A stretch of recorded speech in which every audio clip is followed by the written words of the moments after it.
Guys, nagawa ako ng laing na gabi. Ayan. Ayan siya guys. Inano na lang natin yung sabaw. Sarap siya guys. May konting pork siya. Sili.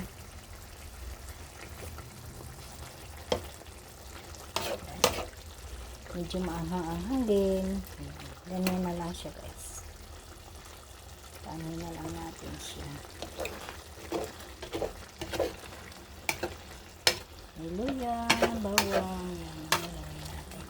Huwag masyadong haluin natin guys. Alam na. Diba guys? Alam na. Kaya ganun na lang siya guys.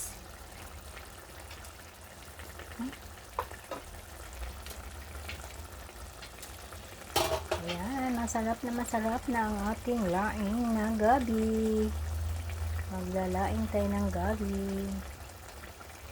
Ayaw nang masabaw yung ano ko sa anak ko. Gusto niya daw tuyo. Ayan. Yan lang guys. Thank you for watching. Ayan.